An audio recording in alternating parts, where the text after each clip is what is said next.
ओम नमोर्यंताणं नमो सिद्धाणं नमो आर्याणं नमो वज्रायणं नमो लोहे सव्वसाहुणम् मंगलं भगवान् वीरो मंगलं गौतमो गणी मंगलं कुंदकुंधार्यो जैनधर्मोऽस्तु मंगलम् ओंकार बिंदु संयुक्तं नित्यं जायन्ति योगिनः कामदं मोक्षदं चैव ओंकाराय नमो नमः अहोपकार जिनवरनो कुंदनो ध्वनि दिव्यनो जीन कुंद ध्वनि आप्या अहो आ गुरु काननो तुझ ज्ञान ध्यान नो रंग अमया दर्श रहो ओ शिव पद तक तुझ संग माता हाथ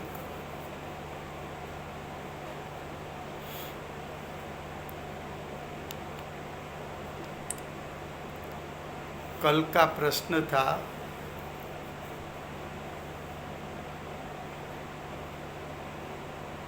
कि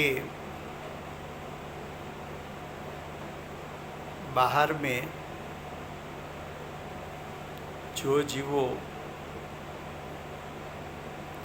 सच्चे देवशास्त्र गुरु की आराधना करते हैं ऐसा दिखने में नहीं आता, फिर भी उसको बाह्य का वैभव इतना मिलता है और जो जीव वर्तमान में सच्चे देवशास्त्र गुरु की आराधना करते हैं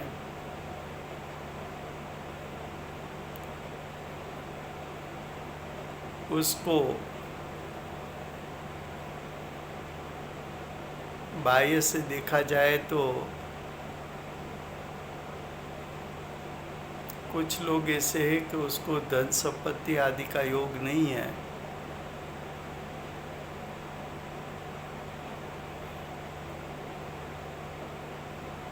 कुछ लोग तो ऐसे हैं जो कुदेव कुगुरु को धर्म को मानते हैं और तीव्र पाप के आचरण करते हैं, फिर भी उसके पास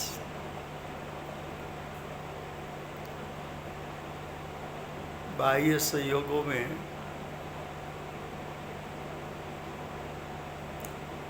धन संपत्ति, समाज में मान पान मिलते हैं ऐसा दिखने में आता है। और कुछ लोग तो ऐसे हैं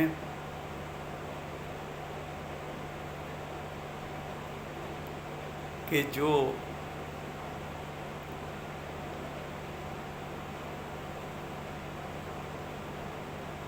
दारू आदि का व्यापार करे, मीट का व्यापार करे, जुआ खाना चलाए और उसके बाद बहुत सी संपत्ति हो, ऐसा योग हो, ऐसा दिखने में आता है।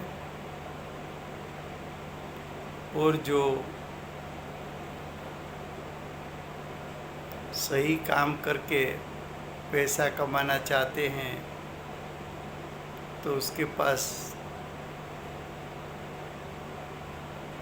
बाह्य सहयोग ठीक दिखने में नहीं आते। ऐसा सब क्यों होता है?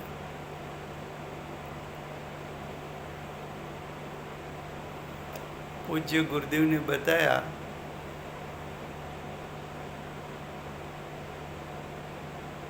कि भाव अनुसार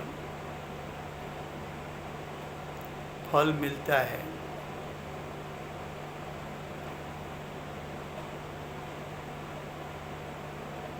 तो भाव अनुसार फल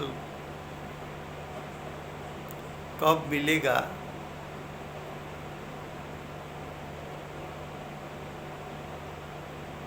तो कि देखो, कर्म की प्रकृति विविध प्रकार की है। दर्शन मोनीय कर्म है वो सीते क्रूड़ाकुड़ी सागर का लंबा बंध भी पड़ सकता है। अनंतानुबंधी कसाई है, उसका लंबे से लंबा 40 क्रोड़ी सागर का बंध पड़ सकता है। ज्ञानावर्णी, दर्शनावर्णी, वेदनीय, अंतराय, ये 4 कर्म उसका लंबे से लंबा 30 कोड़ी सागर का कर्म बंध होता है। नाम कर्म, गोत्र कर्म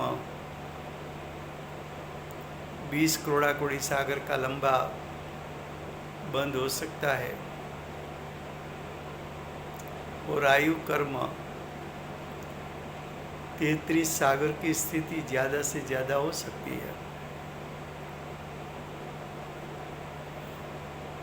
तो देखो, जीव वर्तमान में पाप करता दिखने में आता है, लेकिन पूर्व में उसने जो पुण्य कर्म बांधा था उसका फल वर्तमान में मिलता है। लेकिन वर्तमान फल में जो परिग्रह मिला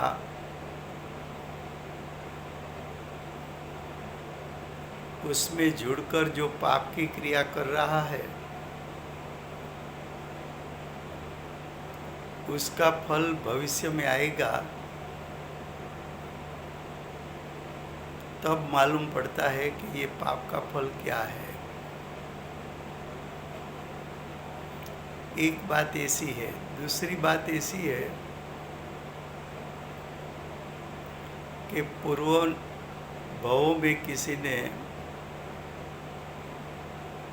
पुण्य किया और पुण्य बंद हुआ, लेकिन वर्तमान में इतना पाप किया कि सत्ता में जो कर्म थे उसमें जो पुण्य का अनुभाग रस था वो जलकर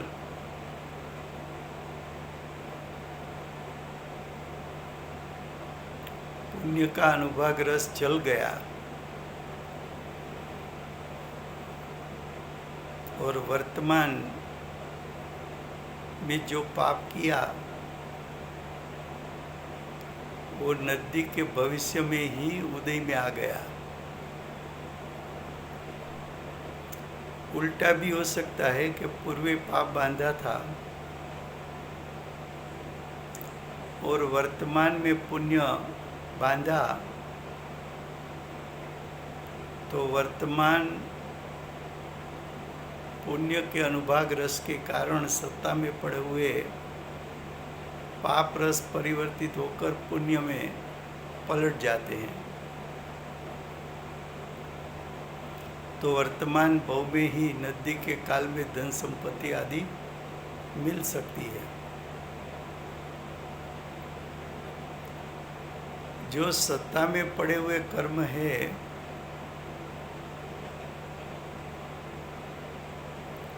उसमें प्रति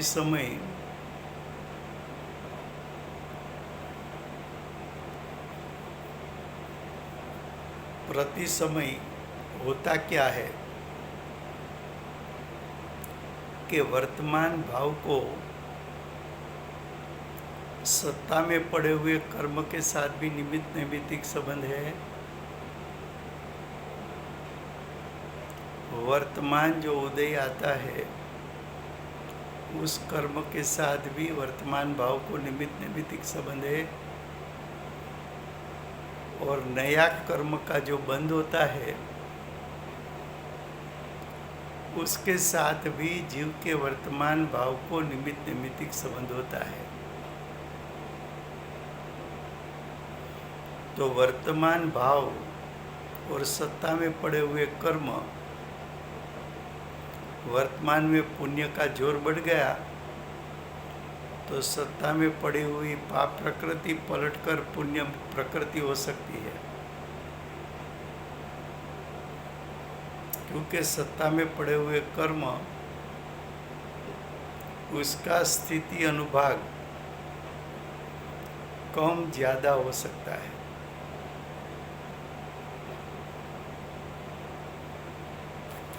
दूसरा के भाव अनुसार फल मिलता है, उसका अर्थ क्या?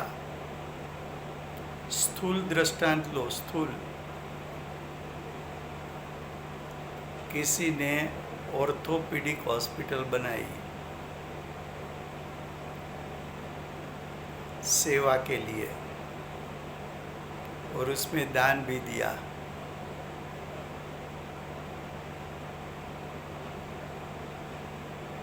तो लोगों की हड्डी पसली ठीक रहे उसमें अनुमोदना की तो उसका फल क्या आएगा?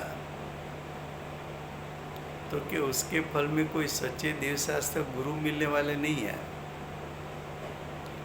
उसके फल में दूसरे भाव में तुझे जो हड्डी पसली मिलेगी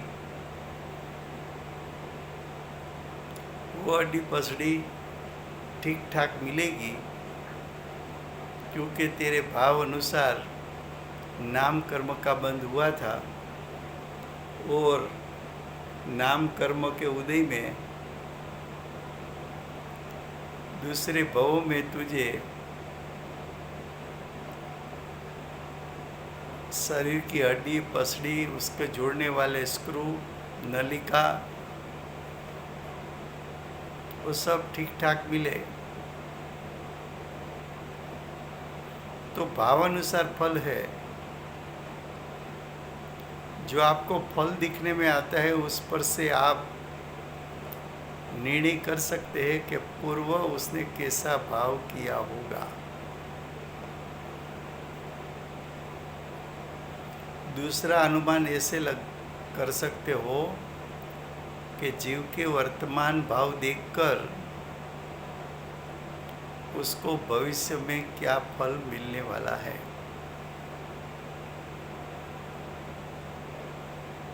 तो ये जो सब है वो अनंत प्रकार के निमित्त नैमित्तिक संबंध है,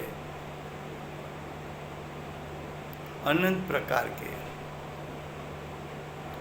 जीव का एक भाव। हाँ जी,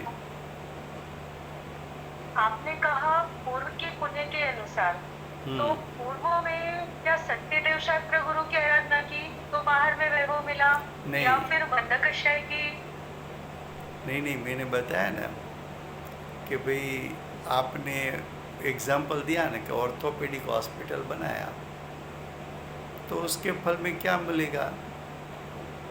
शरीर अच्छा मिले, हेल्थी मिले, हड्डी पसली ठीक मिले। वैसी तरह किसी ने अन्नदान किया तो उसका फल क्या मिलेगा कि अगले भाव में तू अन्न बिना नहीं रहेगा।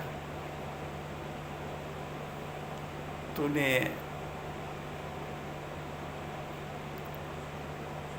जो धन है उसका उपयोग सही किया लौकिक में,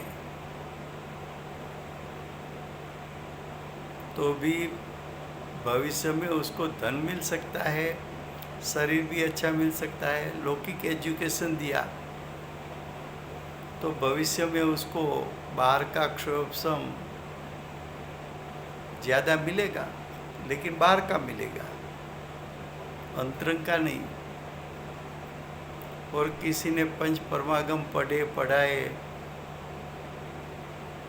तो उसको क्षोभसम मिलेगा,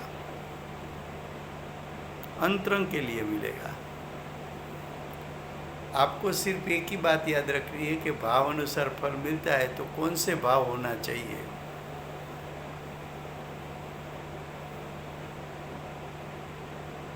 ये जो सच्चे देव शास्त्र गुरु किया, देखो गुरुदेव के समय में क्या होता था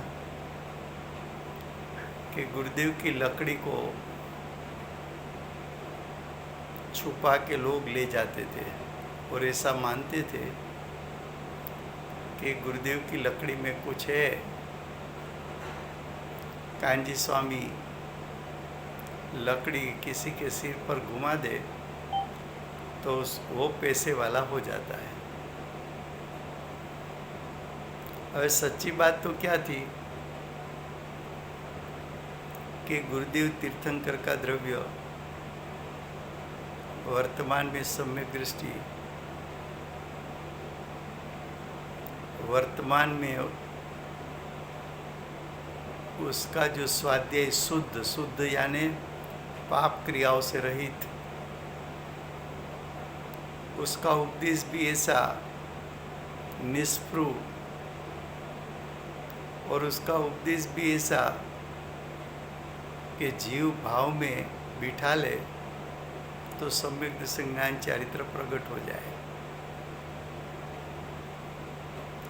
गुरुदेव का ऐसा उपदेश होने पर भी गुरुदेव को किसी के पास कुछ अपेक्षा नहीं। अब ऐसे गुरु को उसका श्रद्धान करो, उसकी आराधना करो, तो सम्यक दृष्टि की आराधना से, सम्यक दर्शन की आराधना से उच्च प्रकार का पुण्य तो बनता ही है। और नजीक के भविष्य में उसका उदय आ जाए तो बाहर में धन संपत्ति भी मिल सकती है। जैसे आपने कहा कि वर्तमान में जैसे कि पूर्व का पाप ज्यादा था और वर्तमान में पुण्य बढ़ा, तो वो पुण्य सच्चे देव शास्त्र गुरु की आराधना से बढ़ा कि ऑर्थोपेडिक हॉस्पिटल में दान देने से बढ़ा? हाँ, दोनों प्रकार का पुण्य है ना। पुण्य तो दो प्रकार का है। एक प्रकार ऐसा है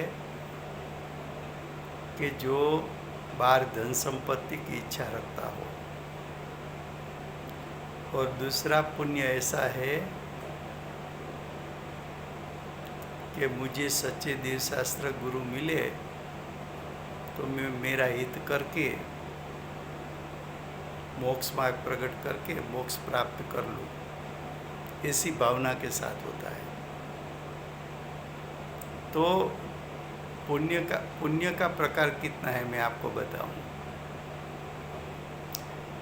आपको बाहर में यश मिलना वो भी एक पुण्य का प्रकार है। शरीर के अवयव सुंदर मिलना वो भी एक पुण्य का प्रकार है। प्रभावशाली व्यक्तित्व मिलना वो भी एक पुण्य का प्रकार है। आप घर में कुछ बोला और सब लोग आपके वचन अनुसार फॉलो करे, वो भी एक पुण्य का प्रकार होता है। बाह्य में सत्ता मिली वो भी एक पुण्य का प्रकार होता है। समाज में कुछ नाम हुआ वो भी एक पुण्य का प्रकार होता है। तो पुण्य के प्रकार तो बहुत है, लेकिन पर्टिकुलर कहीं ऐसा नहीं लिखा होगा कि ये भाव किया ऐसा फल मिला, कि भाई कुछ सच्चे देव शास्त्र गुरु का कार्य नहीं कर रहा है देखो, हॉस्पिटल में बहुत से लोग ऐसे होते हैं कि मुझे मानव सेवा करनी है, उसको नहीं धन चाहिए, कुछ नहीं चाहिए, बस सेवा चाहिए, और सच्ची भावना से सेवा भी का कार्य भी करते हो, वो पुण्य है। लेकिन वो पुण्य, उसकी ऐसी कोई तीव्रता नहीं है। जो सच्चे देवशास्त्र गुरु की आराधना से जो पुण्य बनता है, ऐसा वो पुण्य की ताकत नहीं है।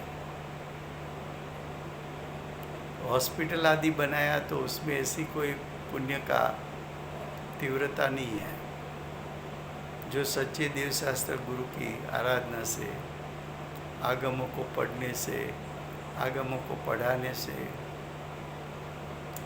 वो जो पुण्य का प्रकार है वो अलग प्रकार का है।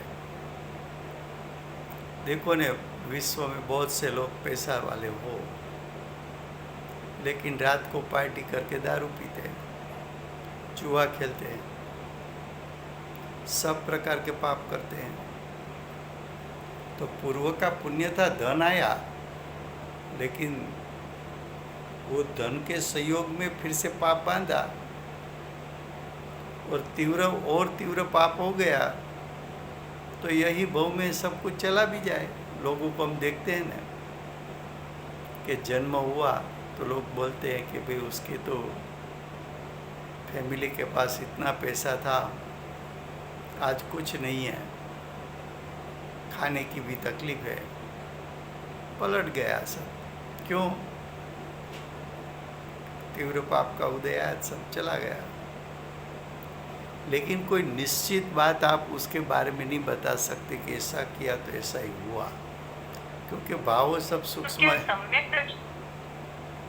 सम्यक दर्शन के बिना पुण्य और पाप में संक्रमण हो सकता है?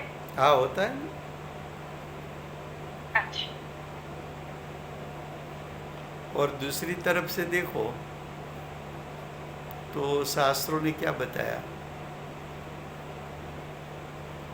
कि सम्यक दृष्टि जीव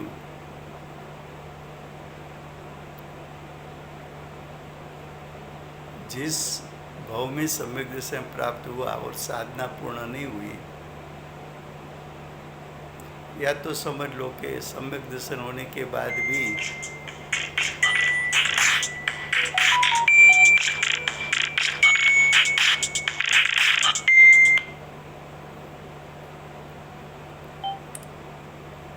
सम्यक दर्शन होने के बाद भी मान लो कि 8-10 भव हुआ, लेकिन फिर भी उसका जो भव होता है उच्च प्रकार का होता है।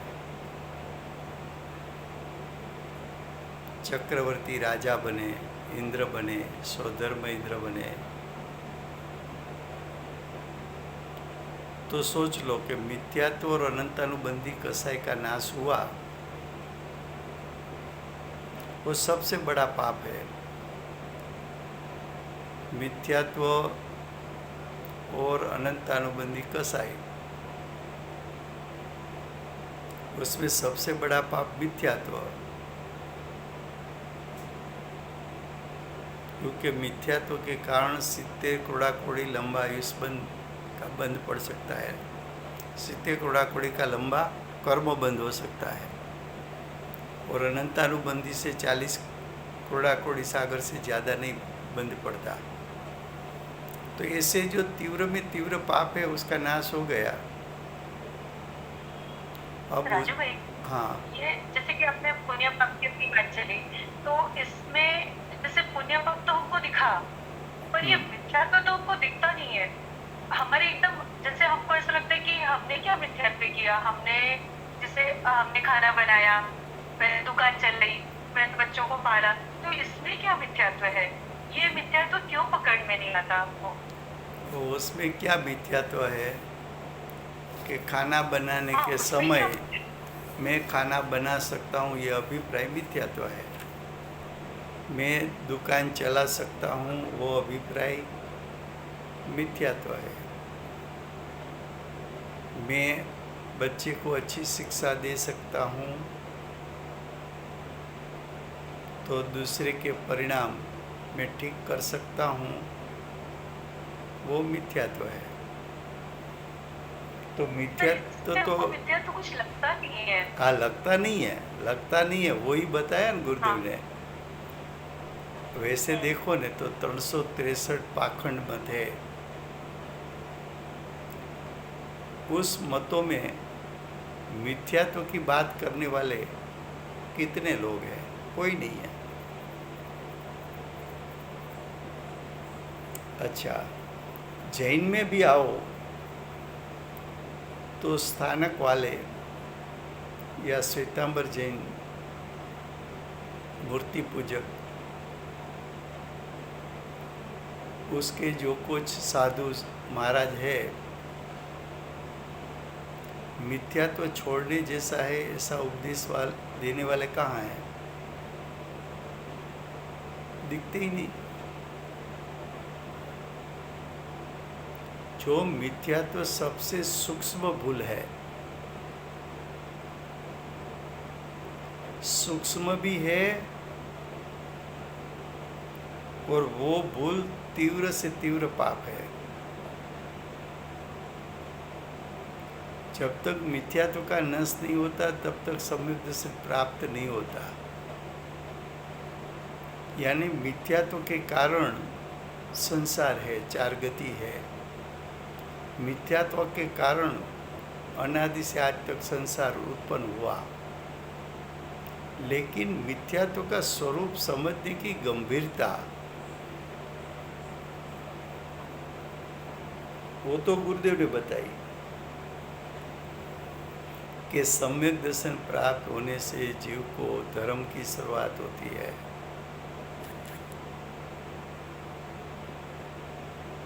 और बाहर में तो क्या चलता है? मैं तो डेली आरती करता हूँ तो उसको लगता है मैं धर्म कर लिया।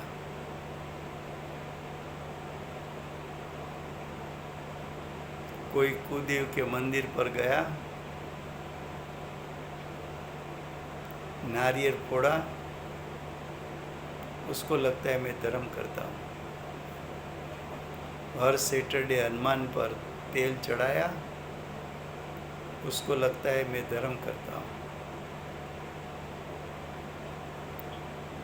तो धर्म का स्वरूप ही क्या है वही मालूम नहीं है। वही बड़ा सबसे बड़ा मिथ्यात्व है।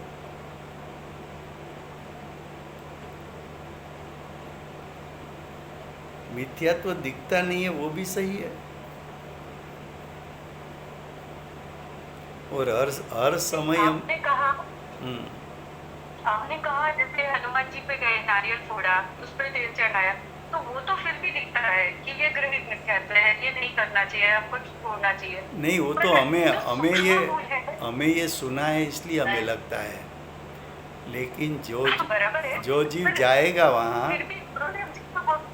उसको तो ऐसा ही लगता है कि मैंने धर्म किया। हाँ, बराबर है।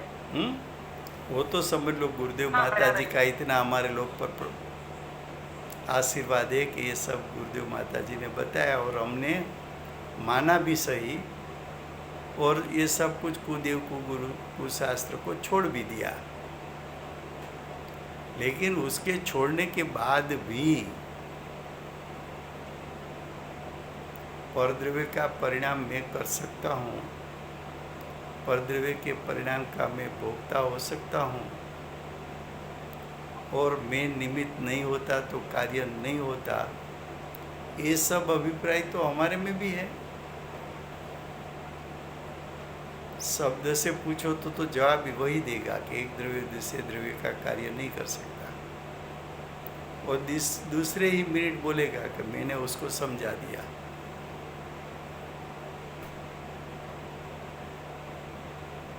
तो जो देखो गुरुदेव और हमारे में क्या अंतर है। किसी ने बोला कि गुरुदेव आपने ये सब समझाया, उसके साथ गुरुदेव अंदर से उछल के बोले कोई किसी को समझा नहीं सकते। राम जी भाई ने जाहिर सभा में बोला कि गुरुदेव आपके कारण परमागम मंदिर बना, तो गुरुदेव ने उछल कर बोला वो परमागम मंदिर पुद्गल की रचना है, वो परमाणु की। राजू भाई, हाँ जी। जैसे हम भी यही बोले, जैसे गुरुदेव ने बोला कि ये नहीं, जो परमागम गुरुदेव मंदिर बोलते पुद्गल हैं, परमाणु की रचना वो है। गुरुदेव जो बोलते हैं उसको कर्ता बुद्धि छूट गई है, और किसी एक भी हाँ। शब्द ऐसा उच्चारण करेगा उसके साथ अंदर से उछल पड़ते हैं कि नहीं, मैं परद्रव्य का कर्ता नहीं हूँ। नहीं, बराबर है, पर जैसे मैं बोलूं, आपने बोला, मैं बोलूं कि मैं बच्चे को नहीं, बच्चा मेरा बोले कि मम्मी आपने मेरा काम किया है, बट मैं बोलूं कि नहीं बेटा ऐसा नहीं है। अपने गुरुदेव कहते हैं कि सभी द्रव्य अपना अपना काम करते हैं। बोल भले मैं ऐसा रही हूँ, फिर भी मेरा बेटा मुझे बोले कि मम्मी आपने मेरा काम किया है, तो अंदर में मिठास, ये लगती है मिठास ना। जाती नहीं, भले सब हाँ, बोलूं, वो मिठास क्यों नहीं जा रही है ये क्यों नहीं जाती? कि हमारे अभी भी अभिप्राय में ऐसा ही है कि मैं बच्चे का कुछ ठीक कर सकता हूँ। अंदर में वो अभिप्राय छूटा नहीं, शब्द से भले बोला, अभिप्राय में से छूटा नहीं। किसी ने आके बोला आपको कि आज तो सब्जी आपने बहुत अच्छी बनाई, और ये बात आपको पसंद भी आती है, उसका अर्थ क्या हुआ कि मैं सब्जी अच्छी बना सकती हूँ, ये आपके अभिप्राय में अंतर में तो मौजूद है ये बात, वो कर्तव्य तो छूटा नहीं है। जो गुरुदेव उछल कर बोलते हैं उसी समय उछल जाते हैं। क्यों उछल गए? तो वो अनुभूति के आधार पर बोल रहे हैं कि मेरा आत्मा तो अकर्ता है, वो अनुभव में आया है।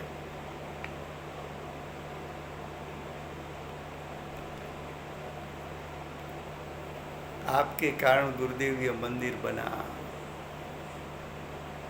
कोई भी बात गुरुदेव का प्रवचन में सुनना, गुरुदेव के एक भी उच्चारण में ऐसा नहीं लगेगा कि ये मैंने किया, ऐसा भाव गुरुदेव की वाणी से आपको सुनना मिला है। ऐसा क्यों होता है? गुरुदेव को क्यों होता है, हमें क्यों नहीं होता?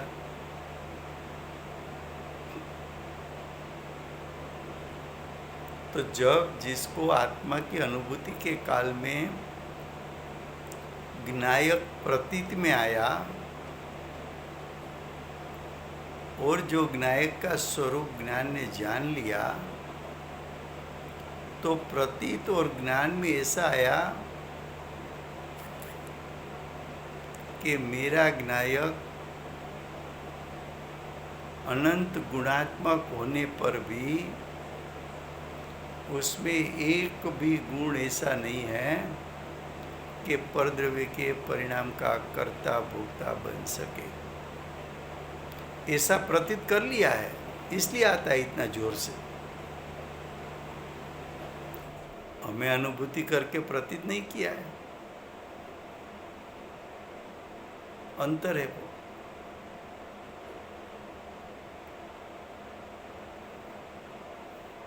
किसी भी प्रकार से, हाँ, बार बार हमें अंतर है, आपकी बात बराबर है, मुझे समझ में आती है, पर मेरा ऐसा कहना है कि ये मिठास क्यों है अंदर में, इतना वर्षों सुनते अनादि सुनते का हो गया, संस्कार है ना, पर अनादि फिर का। भी क्यों नहीं जाता, ये मिठास क्यों नहीं जाती अंदर से? जितना जाने के लिए पुरुषार्थ होना चाहिए कोशिश इतना बहुत नहीं करते है। हैं, लेकिन फिर भी नहीं जाती।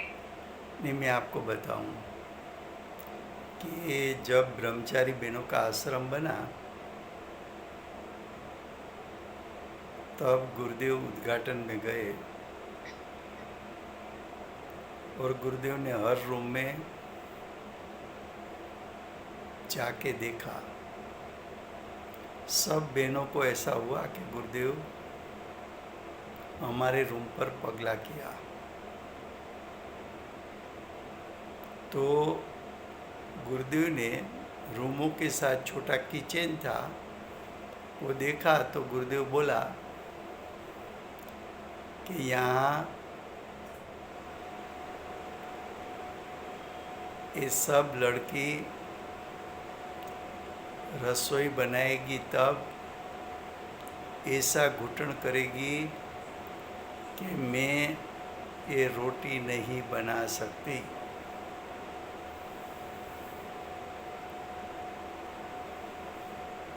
ये रोटी मैंने बनाई नहीं है। उसका अर्थ क्या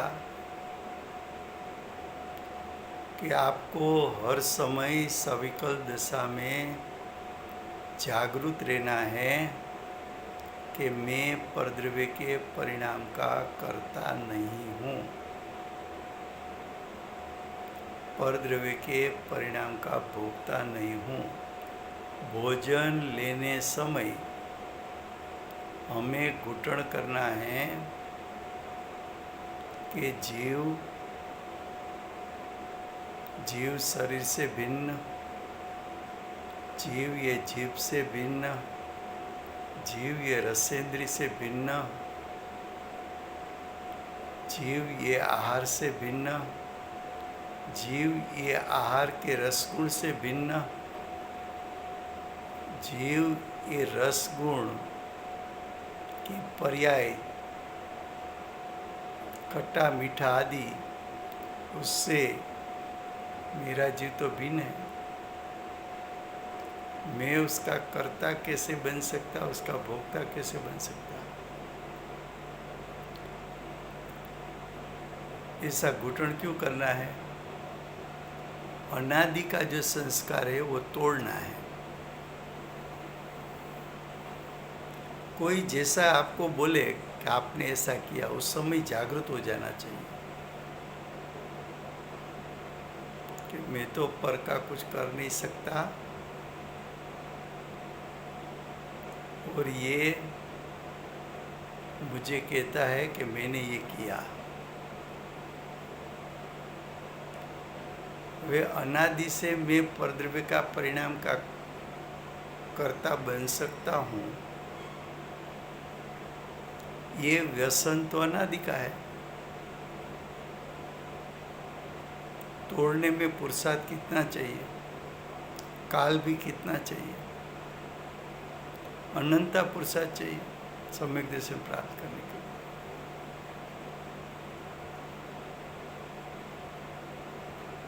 ख्याल में आता है?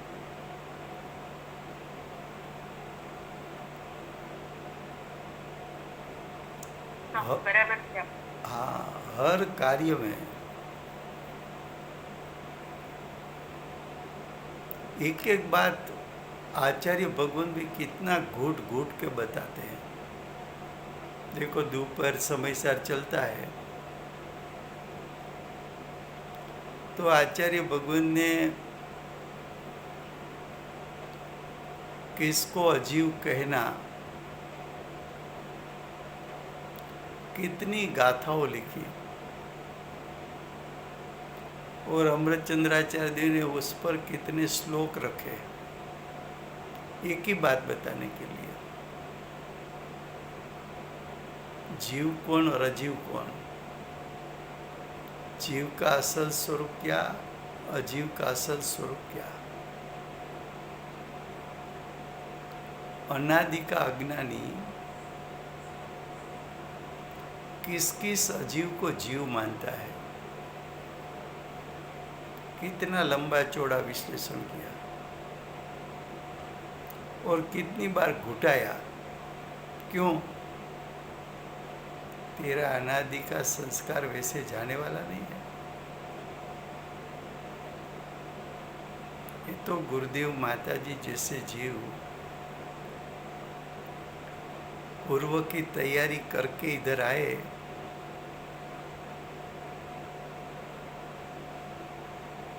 और समय का योग होने के साथ गुरुदेव को सम्यक दर्शन प्राप्त होना और गुरुदेव का योग होने के बाद 4 साल में बेंश्री ने जो सम्यक दर्शन प्राप्त कर लिया, वो 4 साल का ही पुरुषार्थ नहीं था, पूर्व भोग का पुरुषार्थ लेके आए थे।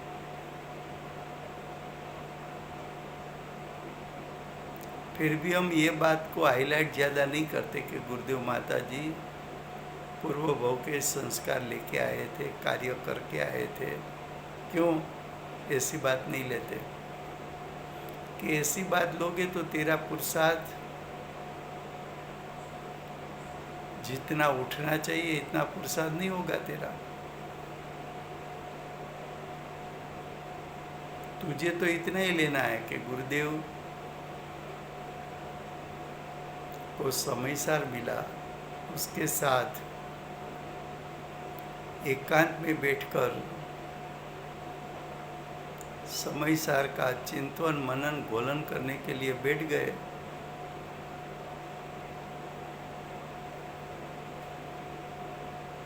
और ऐसा चिंतन मनन किया कि मिथ्यात्व को नाश करके सम्यक दर्शन को प्राप्त कर लिया। माता जी ने 15 साल की उम्र से गुरुदेव का परिचय हुआ, तब से ऐसा पुरुषार्थ उठाया कि 4 साल में सम्यक सन्मुख होकर नायक का आश्रय लेकर सम्यक दर्शन प्राप्त कर लिया। हमें वो बात नहीं लेनी है कि पूर्व में उसने ऐसा किया था, ऐसा किया था, ऐसा योग था। बेंश्री तो पूर्व में भी सम्यक दर्शन पा चुकी थी, इस भाव में तो अनुसंधान ही करना था। ये सब बात नहीं लेने का है, तो आपका पुरुषार्थ आगे नहीं आएगा। पुरुषार्थ का जोर बढ़े ऐसी तरह वो बात को लेना है। तो देखो समय हुआ है।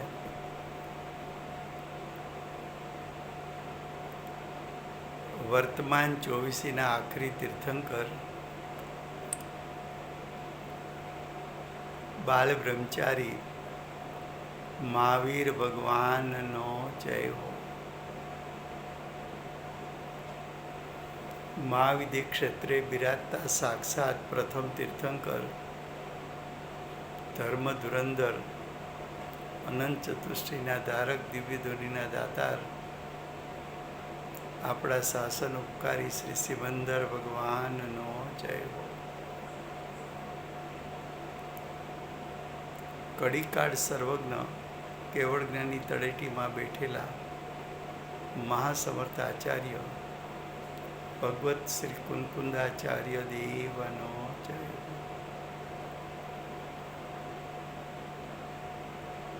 વર્તમાન કાળે